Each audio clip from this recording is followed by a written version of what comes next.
Hello student, आप सबका स्वागत है फिर से एक नए वीडियो में। तो इस वीडियो में हम बात करने वाले हैं 12वीं क्लास के रसायन शास्त्र के पेपर के बारे में। मतलब कि केमिस्ट्री का पेपर जो आपका होता है उसमें कौन कौन से प्रश्न इंपॉर्टेंट बन सकते हैं आपकी परीक्षा में, वो सारे के सारे प्रश्नों की बात इस वीडियो में करने वाला हूँ। तो वीडियो को आपको लास्ट तक देखना है और चैनल पर पहली बार तो चैनल को सब्सक्राइब कर लेना है और बेल आइकन दबा लें। चलो चलते हैं, बिना टाइम वेस्ट करते अपने प्रश्नों की ओर कि कौन कौन से प्रश्न इसमें आ सकते हैं।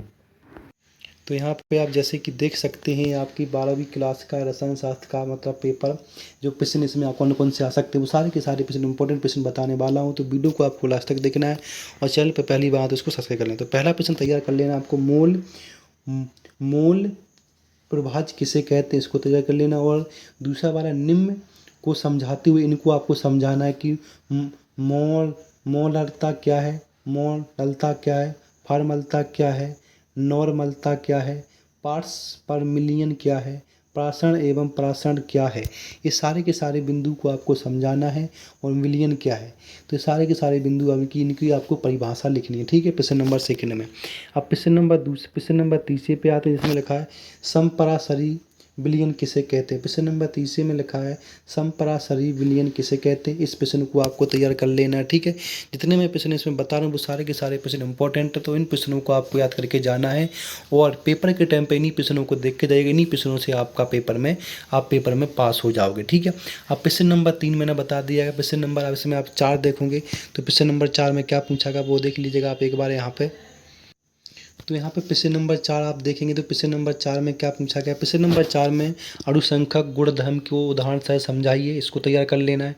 प्रश्न नंबर 5 देखेंगे, जिसमें प्रश्न नंबर 5 से पूछा गया है आदर्श व अनादर्श विलयन में अंतर लिखिए। तो 5 नंबर प्रश्न को आपको तैयार कर लेना है, जिसमें पूछा गया आदर्श और अनादर्श विलयन में अंतर लिखना है, इसको तैयार कर लेना है।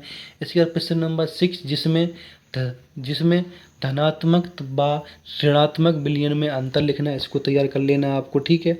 इसके बाद प्रश्न नंबर 7 जिसमें हेनरी के नियम को उदाहरण से समझाइए। तो हेनरी का नियम आपके लिए बहुत इंपॉर्टेंट है, इसको आपको भी तैयार कर लेना है, ये बहुत इंपॉर्टेंट है, ये पेपर में आपके आता रहता है, तो इसको भी आपको तैयार कर लेना है, ठीक है। इसके बाद हम नेक्स्ट प्रश्न की ओर चलते हैं। नेक्स्ट प्रश्न आपका इसमें क्या बन सकता है उसकी ओर चलेंगे, ठीक है। तो 7 के 7 प्रश्न आपको यहाँ पर तैयार कर लेने हैं। जो प्रश्न मैंने बताए हैं इनके अलावा आपको कोई प्रश्न याद नहीं करना है। जो जितने प्रश्न इसमें बता रहा हूँ बस उन्हीं को याद कर लेना है, इन्हीं पेपर से आपका इसमें सिलेक्शन हो जाएगा। तो प्रश्न नंबर 5, प्रश्न नंबर 6, प्रश्न नंबर 7, ये चारों के चारों प्रश्न तैयार कर लेने हैं। इसके बाद नेक्स्ट प्रश्न को चलते हैं। नेक्स्ट प्रश्न में क्या पूछा गया है उसकी ओर पूरी की पूरी बात करते हैं। इसके बाद प्रश्न नंबर आपको यहाँ पे 8 तैयार कर लेना, ओम का नियम, ये भी बहुत इंपॉर्टेंट है आपके एग्जाम की दृष्टि से, तो इसको तैयार कर लेना। प्रश्न नंबर 9 जिसमें विशिष्ट चालकता किसे कहते हैं, इसको तैयार कर लेना आपको। प्रश्न नंबर 10 जिसमें सेल के विद्युत वाहक बल से आप क्या समझते हैं, इसको आपको तैयार कर लेना है। इसके बाद प्रश्न नंबर 11 इसमें कॉलर्स का नियम क्या है, इसके अनुप्रयोग लिखिए।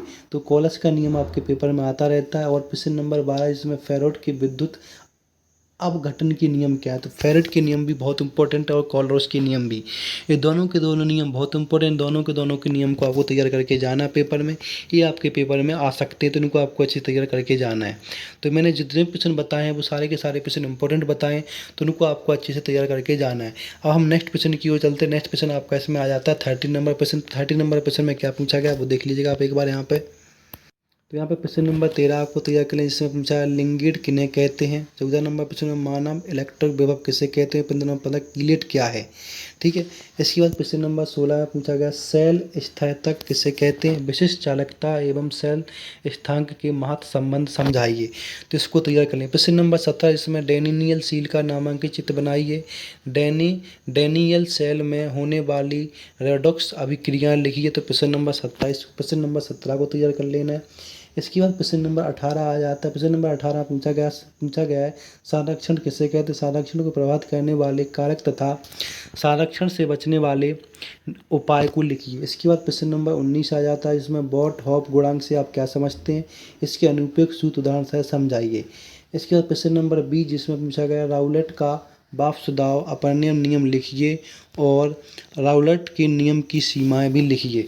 तो 20 नंबर तक प्रश्न आपको तैयार कर लेने पूरे के पूरे। अब हम नेक्स्ट प्रश्न की ओर चलते हैं। नेक्स्ट प्रश्न आपका इसमें आ जाता है 21 नंबर प्रश्न। तो ये जो जितने प्रश्न बताए सारे के सारे प्रश्न आपके 4 नंबर के प्रश्न हैं, तो इनको तैयार कर लेना है आपको। जैसे कि 17 नंबर प्रश्न, 18 नंबर प्रश्न, 19 नंबर प्रश्न और 20 नंबर प्रश्न, ये सारे के सारे प्रश्न आपके 4 नंबर के बनते हैं। तो इनको सारे के सारे प्रश्न को आपको यहाँ पे तैयार कर लेना है। इसके बाद नेक्स्ट प्रश्न की ओर चलते हैं। नेक्स्ट प्रश्न इसमें आपका आ जाता है 21, जिसमें पूछा गया है जिसमें लेंथेनाइट्स एवं एक्टिनाइट्स में अंतर लिखना है। 22 नंबर प्रश्न, डी और एफ ब्लॉक के तत्वों में 3 अंतर लिखिए। इसको तैयार कर लेना है आपको। प्रश्न नंबर 23 तैयार कर लेना है। प्रश्न नंबर 24 में आपका पूछा गया है संक्रमण तत्व अच्छे उत्प्रेरक होते हैं क्यों। इसके बाद प्रश्न नंबर 25, जिसमें संक्रमण तत्वों के आयन रंगीन होते हैं क्यों, आयन रंगीन क्यों होते हैं, इसको तैयार कर लेना है। प्रश्न नंबर 26 आ जाता है इसमें Fe2 आयन की, इसको तैयार कर लेना आपको। प्रश्न नंबर 27 भी तैयार कर लेना, जिसमें संक्रमण तत्वों में संकुल यौगिक बनने की प्रवृत्ति होती है, इसको समझाना। प्रश्न नंबर 28 में लेंथेनाइट्स और एंथेनाइट्स के उपयोग लिखिए। इसके बाद प्रश्न नंबर 29 में बोला है क्रोमिल क्लोराइड परीक्षण समीकरण सह समझाइए। मतलब कि क्रोमिक क्लोराइड का जो परीक्षण होगा उसको समझाना है कि किस तरह से आपको होता है। तो 29 के 29 प्रश्न तैयार कर लेने हैं। अब हम नेक्स्ट प्रश्न की ओर चलते हैं। नेक्स्ट प्रश्न आपके इसमें कौन कौन से और आ सकते हैं वो देख लीजिएगा आप यहाँ पे। इसके बाद प्रश्न नंबर 30 देखेंगे। प्रश्न नंबर 30 में बोला है कार्बनिक यौगिक और संकुल यौगिक किसे कहते हैं। इसके प्रश्न नंबर 21 में द्विक लवण किन्हें कहते हैं, उदाहरण एवं सुसमझाने इसके। प्रश्न नंबर 32 में अणुचुम्बकीय क्या है और प्रतिचुम्बकीय क्या है, इसको समझाना है।